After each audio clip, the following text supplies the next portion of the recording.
For centuries, the Vatican has been a place of faith, tradition, and mystery. But while most people think of it as a religious center, few realize that it's also a powerful diplomatic force, one with embassies, ambassadors, and influence in more than 180 countries. These are called nunciatures, and their role extends far beyond spiritual affairs. In fact, understanding how Vatican embassies operate reveals a hidden layer of political and religious strategy that most people never hear about. So how do they really work? Let's start with something surprising. The Vatican is a state. Yes, it has its own government, passports, laws, and even its own army, the Swiss Guard. And like any sovereign nation, it maintains diplomatic relationships across the globe. But here's what makes it unique. The Vatican doesn't just represent political interests, it represents spiritual authority. And that gives its embassies a level of influence that can quietly shape global events. A Vatican embassy is officially called an Apostolic Nunciature. It's the Holy See's diplomatic mission to another country, just like a traditional embassy. But the ambassador, known as the Apostolic Nuncio, holds an unusual double role. He is both a religious leader and a diplomat.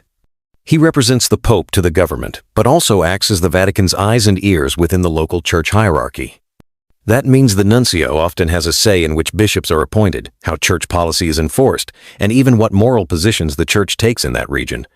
What's more, the nuncio isn't just some distant envoy. He usually lives in a heavily guarded residence provided by the host country, and he regularly meets with both political leaders and high-ranking clergy. His words carry weight not just because he speaks for the Vatican, but because in many countries, the church still plays a major role in education, law, and healthcare. But why does the Vatican need embassies at all? Why not just send messages from Rome? Because diplomacy is about presence, influence, strategy.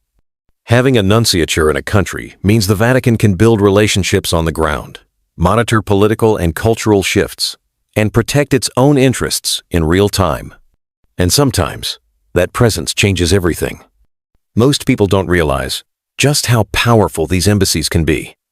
In some countries, especially in Latin America, Africa, and parts of Europe, the Apostolic Nuncio holds more influence than any other foreign diplomat. Why? Because the Catholic Church isn't just a religion there, it's embedded in the culture, the politics, and even the national identity. In many cases, the Vatican's representatives have helped mediate conflicts, influence elections, and advise presidents behind closed doors. Take Chile in the 1982nd, for example. The nunciature was one of the few places where victims of political persecution could safely speak out. In Cuba, the Vatican played a quiet but crucial role in opening dialogue between the government and international powers. These are not just spiritual missions, they're platforms of soft power. And unlike most countries, the Vatican has no military agenda, no economic competition, and no territorial ambitions. That makes it a unique player in global diplomacy, one that can move behind the scenes without drawing much attention. But that discretion can also be dangerous. With less oversight and fewer accountability mechanisms, some nunciatures have been accused of protecting abusive priests, pressuring governments to maintain church privileges, or hiding sensitive information. The Vatican's diplomatic network is also incredibly fast and efficient. When something major happens, say, a controversial new law on abortion, or a sudden political crisis, the nuncio is usually among the first to report back to Rome. And unlike other ambassadors, he's not just reporting facts, he's offering moral analysis, political insight, and even theological context. In many cases, this helps the Pope make rapid decisions about what to say or do publicly. But here's the twist. While most embassies serve the interest of a state or a population, the Vatican's embassies serve a spiritual mission. That means they operate under a different set of values, one that isn't always aligned with democratic or secular systems. And that's where the tension begins. In countries where religion is tightly controlled, or even persecuted, the presence of a Vatican embassy can be a double-edged sword. On one hand, it offers hope and protection to underground Catholic communities. On the other, it draws suspicion from authoritarian regimes. In China, for instance, the Vatican doesn't have a formal nunciature, but it maintains secret lines of communication with bishops and underground churches. Negotiations have been ongoing for years, quiet, delicate, and politically sensitive. Then there's the mystery of diplomatic immunity. Vatican ambassadors, like others, enjoy legal protections that can sometimes be controversial. In some high-profile abuse cases, accusations have surfaced that certain clergy members sought shelter in embassies to avoid prosecution. While not always confirmed, these claims have added fuel to a growing fire, one that questions how much transparency truly exists within this sacred diplomatic web. What makes the Vatican's approach different is its long memory. Some nuncios serve in their posts for decades, developing deep knowledge of a country's culture, history, and power structures. They attend state ceremonies, interact with local elites, and keep detailed files. These files aren't just shared with Rome, they help shape the Church's global strategies, from appointing new bishops to deciding where to send humanitarian aid. And yet, the Vatican remains publicly silent about many of these activities. Its diplomacy is a quiet game, played through whispers, handwritten notes, and subtle gestures. Rarely does it issue bold political statements. Instead, it prefers influence over headlines, working slowly, intentionally, and often invisibly. In times of war and crisis, Vatican embassies often become unexpected safe havens. During conflicts in Africa, the Middle East, and Latin America, people have sought shelter behind the nunciature's gates. These buildings, while small, are considered sovereign territory.